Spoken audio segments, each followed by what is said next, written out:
To determine whether a family will be happy or unhappy, you don't need to look at their wealth. Instead, look at the wife. Why? Let me share this story with you. There were two families living in the same riverside village. Both families grew rice and raised livestock, living just enough to get by. Their circumstances were nearly identical, but their wives were completely different. The wife of the first family constantly complained about their difficult life.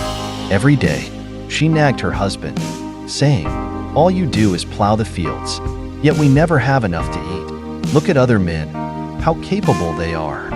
She often criticized her husband in front of their children, saying, "Look at your father, so useless. Don't follow his example when you grow up."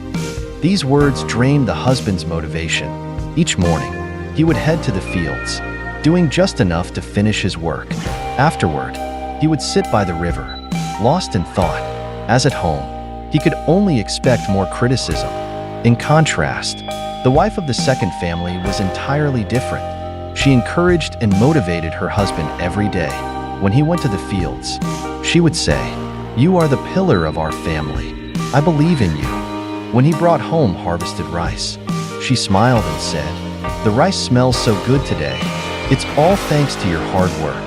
She also praised him in front of their children, saying, "Your father is a capable and hardworking man." Her kind words gave him strength.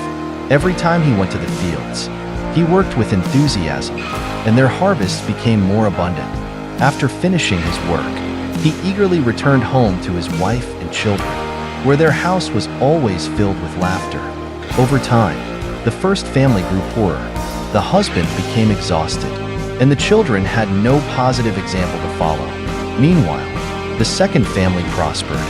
Their barn was full of rice. Their life improved, and their children were proud of their father. This story teaches us that a family's prosperity and happiness are not determined by fate, but by the attitudes and encouragement shared among its members.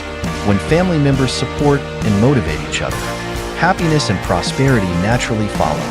On the other hand, criticism and blame will only lead to a family's decline. Think about it. What kind of family do you want yours to be?